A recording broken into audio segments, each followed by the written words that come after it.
And then another extreme, I reached out to USA Crits and asked, what's their position, and they weren't willing to come out and say we support transgender athletes and they belong. Their position was we'll follow whatever USA Cycling says, and they fell back on that, and then it got a little weird. It was, well, do you think that transgender athletes maybe shouldn't race with women? And they're saying that to a transgender athlete, and that's really not okay. Right. And at the end of the day, it's not up to the women's field to self-police. Yeah. To shut that out, I think that the race promoters have an obligation to be proactive and to make sure that it's not okay, and that they have firm policies that if there is somebody that causes an aggressive response that's not okay, that they get relegated or they're not allowed to come back or something. So that's what I'm assuming Arians in this case did. CRC has done that too, that they've said if you are creating a climate that's not welcoming to other people, you're out. And as it should be, I think. Bucks County also is that okay. So and now we're saying these races this, but I think that's important because like you said, if you go to USA Crits and say you get kind of a corporate response of we just follow the rules, kind of, we don't want to take a stance, right? That's a different response than you get from Bucks County or CRCA, and it doesn't take, in theory, it doesn't take that much to just say, well, we can talk about what exact language to use here, but we're inclusive and we want to provide a welcoming environment for everybody, and we don't tolerate whatever is not inclusive attitudes or hate speech, however you would phrase it, right? But talk about USA Cycling, USA Crits, that which are too big. USA Crits hosts a lot of races around the country, and that's probably where the stance I'm just going to say is coming from. They have several races in more conservative states that are pretty big. I don't know if that is connected to that. I assume it is. Similar to USA Cycling, not coming out vocally against the state of Arkansas's. They're not called that officially, but they're effectively anti-transgender laws or legislation. And USA Cycling has, what is it called? Cyclists Worlds that happening there, and USA Cycling, basically, I'm just going to say it, because of that connection to Arkansas, and they get a lot of funding from the Waltons too, and they have a lot of influence in Arkansas and all that. They didn't come out very clearly and got a lot of backlash for not coming out stronger against those in that transfer. So you as an athlete, for me this is just a political question, right? I'm not directly affected by it. For you who is directly affected by it, by the attitudes, do you take note of the different races and places that are explicit? Do you think it makes a difference? It seems to make a difference in the case of Darius, for example. It does, and it shapes where I'm willing to go and what I'm willing to expose myself to. Yeah. So there, I think, are 31 states that have legislation that are anti-trans, and I don't want to. Okay. Yeah, I don't want to invest my time or money in those states, and it's not completely fair because the people that are taking the brunt of me not sharing my money with, are not the people that have made these bills. Yeah. And so I also don't get to go and meet other transgender athletes in Arkansas. It's not like there are no LGBTQ athletes. Right. And so those are the ones that there might be lots and lots of welcoming people, but the policies of the legislation are what they are. And Molly Cameron's done a good job in flipping that, going and investing in those individuals in that community, and I think that's amazing. She's just in a different place in her life where she can do that. Yeah. Awesome. So you take note of that, and it does shape the way you act and the way you race too. Would you point to places like Dairylands that as a model for race organizing, providing a climate with having someone designated even to provide for that and make sure that is the case? Is that kind of the model which under ideal circumstances should be striving for, given the budget and all that? But that's kind of this is a race that is doing that well, and are there others you want to point to, or you can't point to? Seriously, but I think just in the tech guide, just have language that this is unacceptable. Like, which is what CRC had this year, very they made that very public, And that if you don't abide by these rules, then you're going to be relegated, and your results are not going to be included. simple.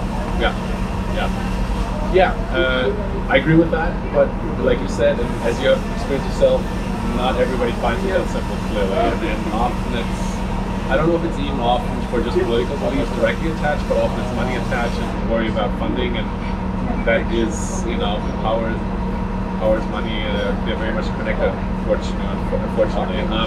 This is the reality though. So, that's kind of what's going on there politically, nationally, and USA Cycling has clarified their position policy as to what.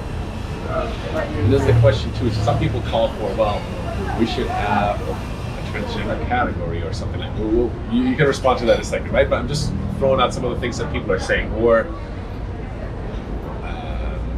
USA Cycling proposes that you identify your gender, or what category you want to race in, I think is correct, right? They have slightly modified rules, I think, for the more elite categories for 1, 2, 3 also, or just 1 and 2, right? Exactly. And people can look up the language, I'll link to it. But they're more or less making it possible for everybody to race in the category that they want to race in, with a few disciplines, let's just say it that way.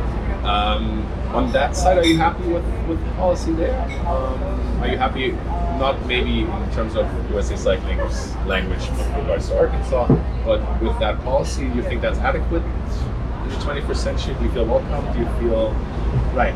Do you feel that's right? And I was stumbling at the beginning, especially, and still am. We're using male, female because these are the categories of USA Cycling. You use female too, and you identify as a female rider. Is that right? Or you race a racer? I would call myself a woman. Okay, yeah, woman, exactly. But not everybody's there's a lot of language that's changing, and people identify with different terms too, right? Which is complicating things sometimes further. USA Cycling sticks to kind of that binary model, for better or worse, and it seems for you it works. Maybe for others it doesn't. Yeah. But can you talk a little bit about, and maybe there's others that you know that have different positions, but how do you see that policy of sticking to the gender categories throughout, but letting people choose which one they want to race? I think that's a fair summary of what it is. So I think that in general, people don't have a problem with transgender men racing the men's field. Yes.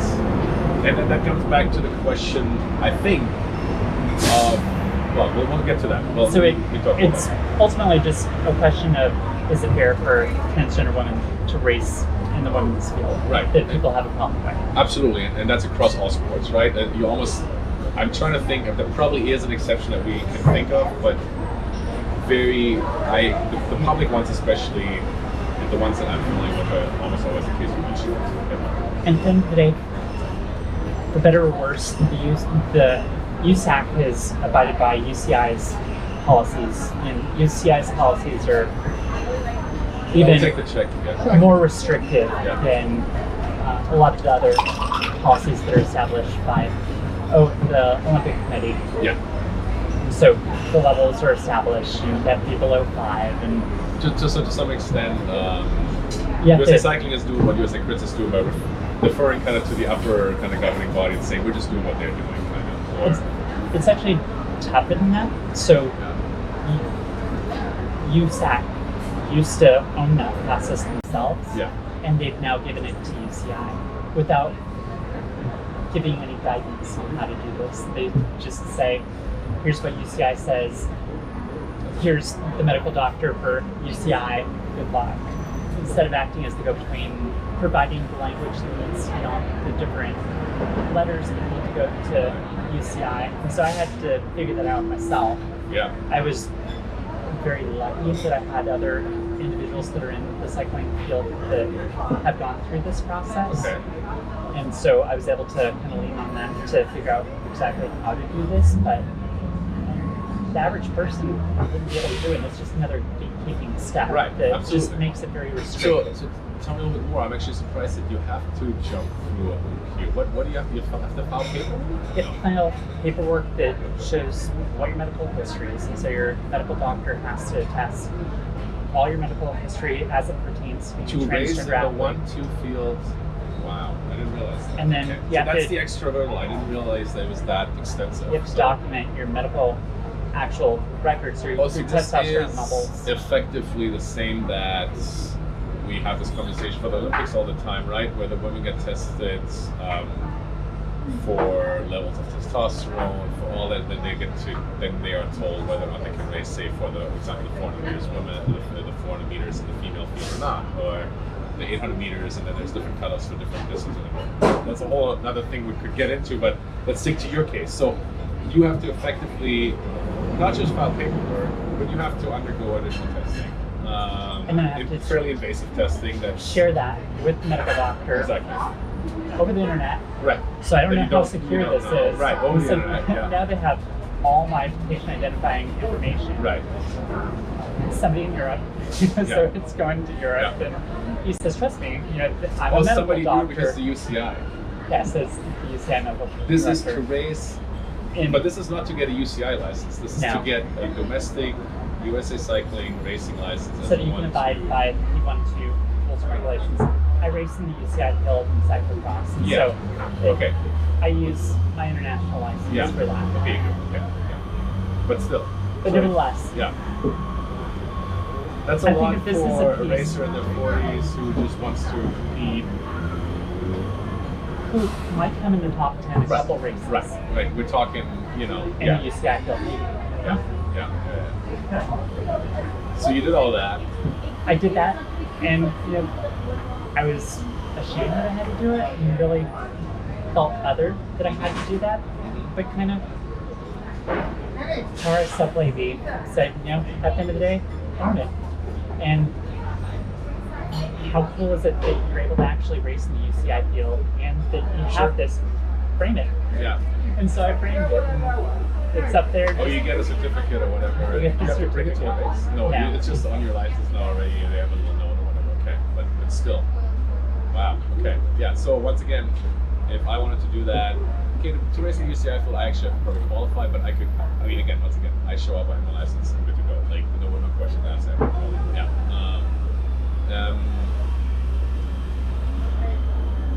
That's a huge step, I think, to take too. And again, that is another hurdle, right? And that's another question also where, like, do you want to go through all that hassle?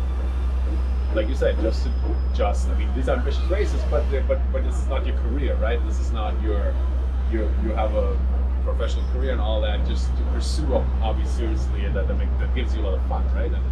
And all that. So, let's look at that privilege. I mean, how privileged is it that I have a medical doctor that's going to put that all together? Yeah, and you can pay for that. I can pay for that, and I can pay for all the extra testing that I pay Does for your myself. insurance pay for that? So they do. Good. Okay, which is a good thing. But not everybody's right, insurance pay for that. right. Yeah, that's great. Actually, I was surprised that anybody. That's fantastic. So you jump through these hurdles, and you kind of get a stamp to go. That's how it is. I got a gold star. Could they have said no? They could have asked for more information. For more information, okay. But so there isn't necessarily a cutoff value to raise those. There's a cutoff value. There are. Yeah. So those same rules once again apply to you. I wasn't so they could have said no based on that. They could have said whatever, well, not whatever they want, but 5 nanomolars based per on liter is their threshold. 5, sorry. 5 nanomolars per liter. Yes. Okay. People can look that up. I'll link to some of that stuff too. And again, I'm not familiar with all the details of that, but that's another. Again, some people will say, "Oh, we just have to find." That's just how it is, right?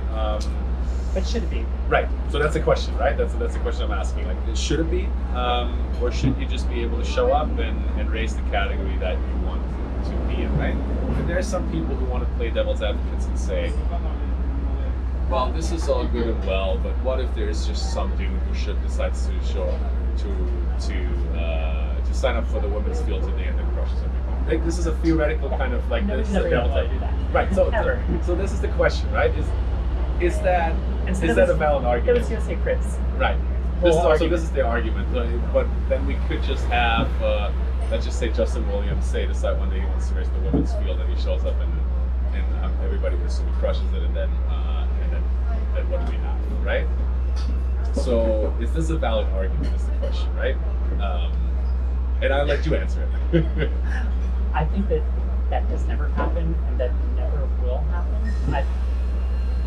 I'm struggling to get to the point where I own it and I'm proud of it. Yeah. But every day, I'm constantly fearful. Is there somebody down the street that wants to hurt me? Yeah.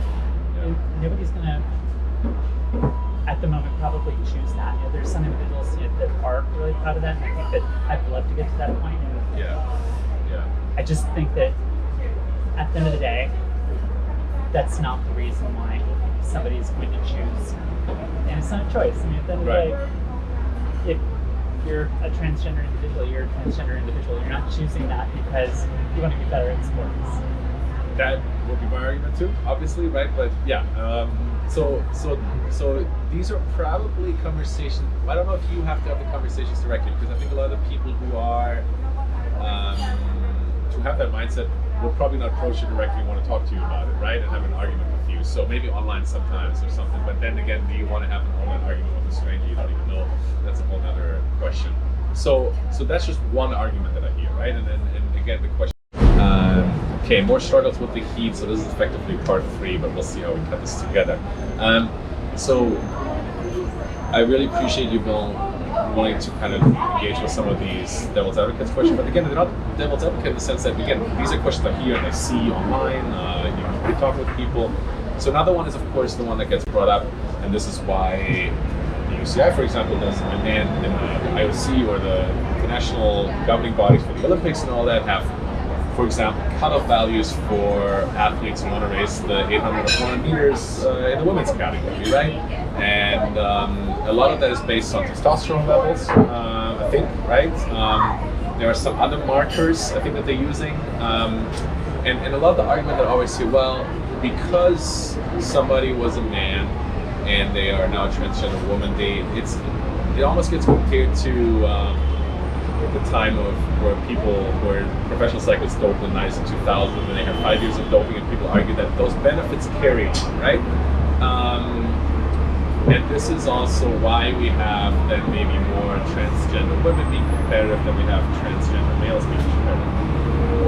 And again, I could go into like what I know and what I've read, but I want to hear a little bit more your perspective, and because you had engaged with that much more, and you are, again, a medical or biological professional, so let's hear a little bit from your perspective. What, if you had to engage with that, I don't know how often you had to engage with that, what's your answer, or how do you explain that? So if we just focus on cycling, because let's go. We're talking about right now. Yes. One of the biggest determinants of performance in endurance-based space is the ability to carry oxygen. Yeah. And the red cells are what carry oxygen. Which is why people did dope with EPO. Yeah. Or blood transfusions. Yes. Yeah. And so the lifespan of a red cell is about 100 to 120 days. So about 3 months. And there are differences, males versus females. And so males with testosterone have increased number of red cells. And so they have the increased ability to carry oxygen to peripheral tissues. And so increased hemoglobin, increased performance in aerobic exercise. Right. That goes away once you remove testosterone. So that's one of the reasons why they use this level of 5 as the threshold, and 1 year is roughly equivalent to 4 lifespans for red blood cells. So if you look at an individual, if you look at 3 months, populations of individuals, there's no difference in testosterone, the CBC level, so the number of red blood cells, the hematocrit of transgender women versus cisgender women. Okay. Yeah. And the argument then would just be that marker, like the number, basically the number of red blood cells in your blood, you would see no difference there, right? Still enjoying? Yes. Can I actually have a little bit more coffee? All right. No, we're good. Thank you. And so the argument is that there's, after a year, no improvement, at least in aerobic performance. Right. Sorry.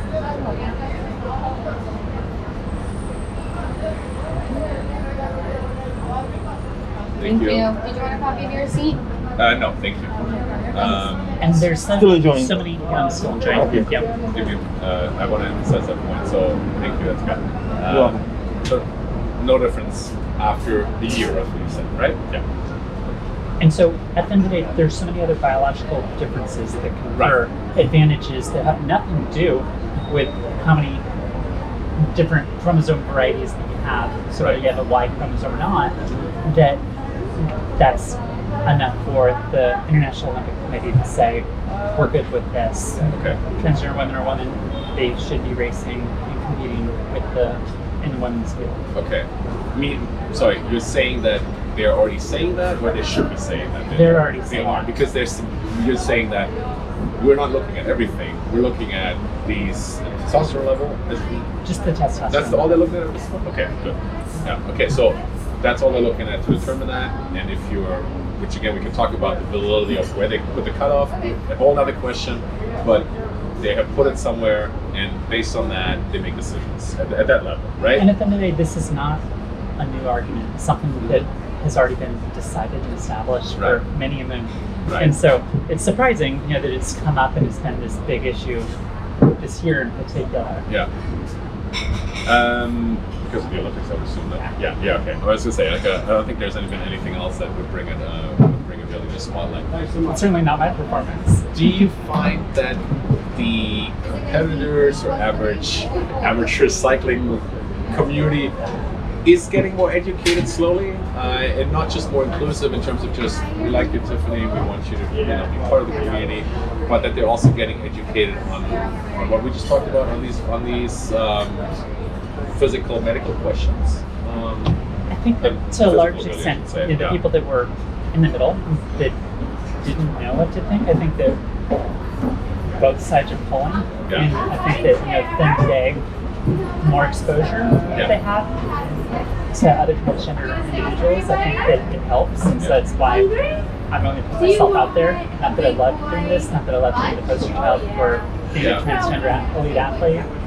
I don't love it. It puts me at increased risk of harm, both mental and physical. I think your stories clearly show that. But I think that it's important. One of the things that really empowers me to go out there is to see other transgender athletes as well. It just makes me feel included to see other people that are like me, and I think that it's probably the same for other populations that have been marginalized in the past. You see other people that are doing it, all of a sudden you can imagine yourself doing the same thing, and you think all of a sudden that it's possible. I think it's probably the same for just seeing somebody that's able to do a bench press that's 400 pounds. Obviously, that's way above what you and I can do. But that's like that kind of class. Then to see somebody else that can do 500 pounds, all of a sudden that opens up that avenue that I guess maybe I can do that. And so that's also one of the reasons why I want to be out there. And just line up, just so that other people can say, "She's doing it. Why can't I do it?" Do you think that visibility is there then, and do you feel like a lot of transgender, whether women or men, are comfortable being visible these days? For example, again, we're talking cycling now. Let's just focus on cycling. In the cycling peloton, in the cycling field, I think that regionally I can think of 2 or 3 athletes who at least fairly openly identify, but not that many. And maybe that's again my blind fault, because I race in the men's field usually, right? Not talking about usually, always masters versus like amateurs, but always in the men's field. Is that me just not seeing everybody? Is it still a very small number in cycling at least? And again, there might be more other sports, right? Do you find not just welcoming people, but also other transgender athletes, or just one new thing? Which is cool. Yeah, absolutely. Yeah. So because it means, I hope it means that more feel comfortable to go into sports and not just to sit on the peloton bike, where you don't have to justify yourself in front of a doctor or competitors, right? Or maybe not the same level. There's probably people in that peloton who can question things. But I would assume that that's a step, or that is a sign for things going in the right direction. 100%. I think that it's just important that you get more and more people that all of a sudden can see that it's okay to be on a bike, and it doesn't matter what your body type is. I can ride bikes in all body types, all colors, all shapes, all sizes. It's cool. I'll get on a bike and pedal. Yeah, and I think we have other inclusion questions and inclusiveness questions in cycling for sure too. This is one, but this is one that has gotten more attention, rightfully so. And I think all of this has already connected directly or more directly. We've talked a lot about mental health. Maybe I haven't mentioned mental health specifically yet, but I think you've seen what pressures you're under or what kind of reactions other people's reactions can cause you. It's an extra burden to carry in a lot of ways. The response you get, once again, I roll up and based on what am I going to get discriminated or mentally pressured on? Pretty much nothing. I don't know. I really ought to think of really pull something out of my ass here. But like, what do you? What's your stance on that? And this is again something that you wanted to talk a little bit more about. The question of mental health. Do you feel like that is an essential element that you really need to think about as a transgender athlete more so than others? Is it just something you recommend in general? I think in general, I think that we've stigmatized mental health so strongly that people are become ashamed about their struggles with mental health. They won't talk about it, and it gets worse. So I think that if we could at least normalize talking about mental health, it's important. I think a lot of athletes in particular get into athletics as just kind of a way to treat themselves. Yeah, and for to me it's get therapy for sure. better. But I mean, at the end of the day, people, they can only do so much. And so to be able to talk about it, I think goes a long way. Because if you don't, there have been a couple suicides that really cut me to the core because it makes me feel like that could have been me. If it was a different circumstance where I didn't have the support of friends and I didn't have therapists. A lot of New York is a very different place because it feels like everybody has a therapist. That's a good exception. You don't at this point. Yeah, it's a running joke, but there's a lot of places where it's not okay to talk about feeling depressed or feeling anxious. Sure. And I think that there's this added burden that a lot of individuals with either underlying depression or anxiety get into cycling as just a way to cope. Yeah. And what happens when all of a sudden you're not included in a team, or you're not included, you don't perform well at a race or a year, and you get cut, and all of a sudden your identity gets cut to the core. Yeah. I think that that's where I've struggled before, and I've become depressed. And if I didn't have people to talk to, I think I'd be in big trouble. And it's not like most people would be able to see it. I think that a lot of people are able to hide by putting on a smile, and the only people that are able to see it are the people that see you every day. And so I'm able to ask for help, but a lot of people aren't. And so just hope that by me bringing it up, it normalizes that there's no shame, depression, or anxiety or needing help. Whether it's spending more time with friends or having a pharmacological agent that helps either in the short term or the long term. It's okay. That's good. It's not like cardiovascular disease, dyslipidemia. The majority of people have high blood cholesterol. We don't shame people for being on a statin, or we don't shame people for being on a drug that decreases the blood pressure. Right. But all of a sudden we talk about other mental health care drugs, and it's, whoa, we don't want to talk about that. So I think that was a very clear statement. Make use of whatever resource you need or have, right? Or seek out for them. Make use of them there. Whether it's the community of friends or people to talk to or specialists or like you said, any other kind of advice or resource you have or that is available. Once again, maybe also question of access, right? Health insurance and all that, but still. I think the only other issue that I want to talk about is body image. Yeah. And I think that's... Which again, related, I think. It's related, but different, because I think that there's the stigma of having fit into a certain body type, both as transgender women, but also as just a cyclist in general, that you have to fit into that specific box. And I think that can exacerbate food issues and how you eat, but also your self-worth. And I have to fit into this specific box. And so having other role models, I guess, and friends, that are willing to just kind of get outside that a little bit has liberated me to feel okay that it's okay to have muscles and it's okay to go lift weights. Olivia Ray she had the support of her team, the rally team, that said all body types are cool, and she's a badass, and she's strong, she lifts weights, and she's a great athlete. Paige also is another example who lifts weights in the off season. So I just want to normalize that you can lift weights and be strong and be a bike racer. I think fortunately, I think in the amateur level, we see more different body types on bikes, which is a good thing actually probably, but the higher kind you get there is, even at the amateur level, I think prescriptiveness for sure, or a certain expectation of what you're supposed to look like, and then as a racer and as a female racer, there's, I think like you said, there's more of an expectation too, like if you're too muscular you might get looked at a certain way, right? And as a transgender athlete, gender views, it's tough because men and women, we dress the same, we all shave our legs, we wear microns of fabric. I mean, there's not much that separates the two populations, and so being misgendered is a huge cognitive load for a lot of transgender individuals. You don't want to be feet or hemmed, and if you are, then it makes you feel like you don't belong, or you self-worth. Sure, and there, because of what we wear, there's no hiding your body really either, right? So I think that's a big part of it.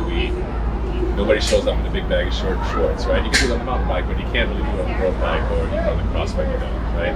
And that I think puts more attention on the body. Not that we're riding around looking at other bodies all the time, but I think it's more subconscious maybe when you get off the bike and those kind of things. Super important point too. There's a lot more here still, but we've already talked a lot. So I want to start wrapping up a little bit. I think we have talked a lot about the importance of a welcoming community or welcoming races, workplaces, race organizers, and there are specific steps that can be done, and statements matter. I get applaud places, organizations like CRCA for being very vocal and making it very explicit, and I think that goes a long way. You still keep that, right? So keep that, thank you. So let's talk a little bit more about, let's talk about the future of the present right now. We're in late August now, Road 2 is almost over, but you already mentioned you're looking at Doylestown, going there, which is one of the end of season big races here regionally in Pennsylvania. Technical and up and down hard crit, and I just mentioned that I'll be coming back from Germany the day before, and I don't know if I'm going to be in shape to survive that. I don't even know if I'm in shape to survive that period, but anyway, it's on your list. So you have some goals, Bucks County, that's you have some other things. You have cross season, I'm assuming, on the list, and then right. So what's in your immediate and then after that maybe future? What are some goals? What are some races you plan to be at?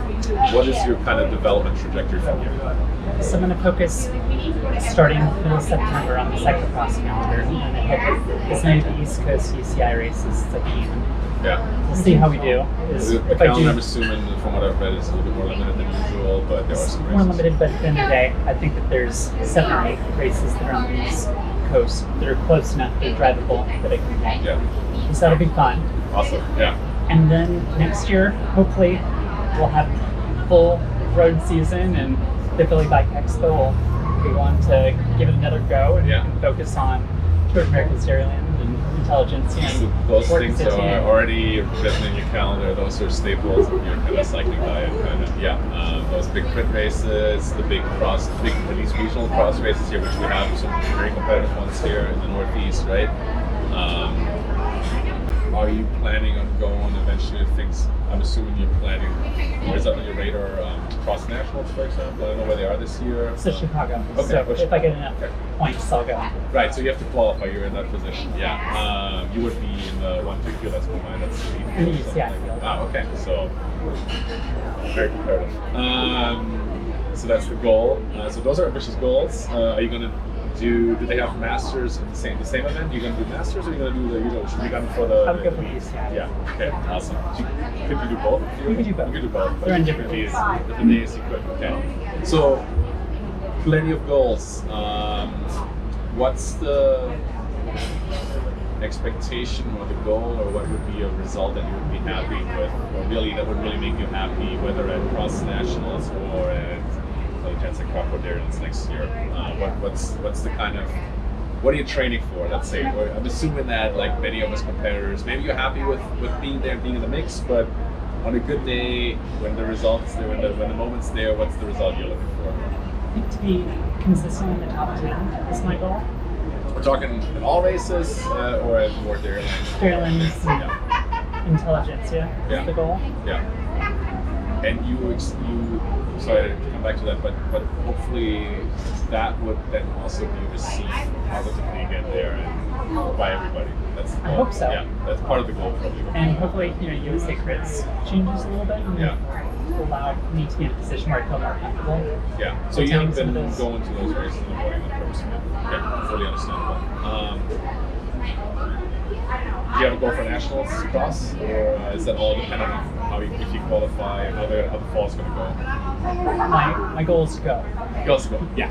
Again, I think that is definitely. I think going to nationals is a goal for both people, and it should be. And then just see what happens. Good. Awesome.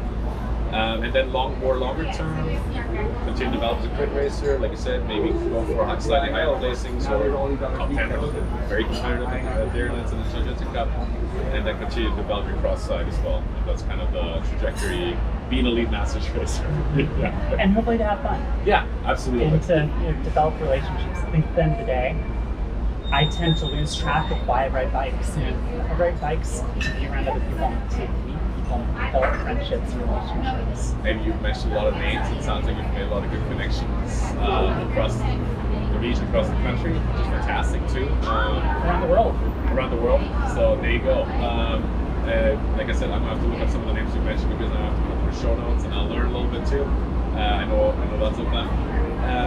That's a trajectory kind of as a racer rider. We've talked a little bit about what we can improve in the community in terms of development here locally, at least, offering more. We can improve some questions of being a bit more inclusive still. We can work on some of those issues too. Probably because there was something else I was going to follow up on there with your goals for the future. They're ambitious and they're great. What was it? But I think that they're achievable, especially with a team that we put together. I'm not doing it by myself. I have teammates. I have a coaching team that is willing to invest in me. Yeah, that's fantastic. For the future, maybe a little bit of transgender athletes. Let's focus on cycling. Let's focus on the U.S. What do you think is a desirable kind of trajectory and a realistic trajectory in terms of the next years? Is it organizations like USA Crits taking more progressive or more outspoken stances? Is it going to almost every race feeling welcome? Then I remember my other question. I can ask that too. But what's the trajectory that you want to see for the community? I think it would help the most if USA Cycling took a more proactive role and said, blanket transgender women or women, these are the rules. If there are any transgressions to the rules, that 2 strikes are out. Yeah. I think that someone in the back so far. Is it sponsor money. Okay, so rather than a necessarily more conservative culture in the organization, it's the ties to potentially more conservative sponsors. And also, I think the membership. Okay, some of the membership, yeah. Which is funny because we, especially in the New York cycling bubble, we think of cycling as a progressive sport, and that may not be the case around the country. It is. The demographics of the sport, I think across the country, probably line up fairly well with the demographics of the more conservative political parties in terms of a lot of white males in the sport, and maybe that is part of it. It probably is. Thank you for the trajectory there. What are some of the favorite moments maybe that we can talk about that you've already had? What and that's what I want to end on like a really positive note. What are some of the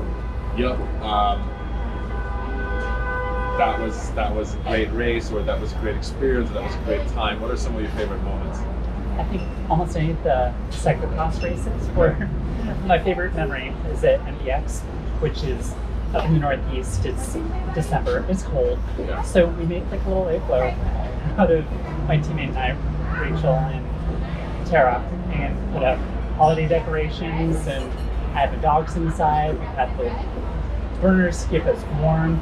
It was just such a special time where we were able to laugh at how ridiculous it was because, here we are huddled up inside this little tent trying to stay warm, but having the time of our lives, just falling all over the place.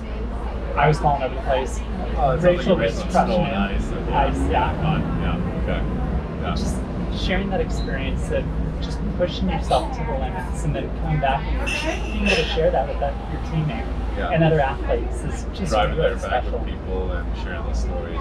Yeah, so that's, I think that again, the competitiveness there, being competitive, but also spending time with people, with your people, right? Yeah, same thing with intelligence. When we're spending a week and a half with your teammates, and you're racing for 75 minutes a day, but the majority, is just really investing in one another. Yes, it is a field trip, kind of. Yeah, Thank awesome. you. So, Crit Camp, there you go. We'll look forward to that. We'll look forward to seeing you hopefully at Nationals, definitely at Cross Race this fall, and then at the races we've mentioned next year. And tomorrow, Dave Jordan, right? It's going to rain, so once again, we're going to huddle up we're going to try to get out there probably as quickly as possible after, and we're going to look really wet, and maybe there's horse poop all over us, but hopefully we'll have washed away already or something. Good luck tomorrow, Dave Jordan. Thank you so much. People can find you on Instagram. Hopefully follow maybe some of your stories. Really thank you for being outspoken and being able to share your story. And best of luck the rest of the season and beyond. Tiffany Thomas, thank you very much. Thank you.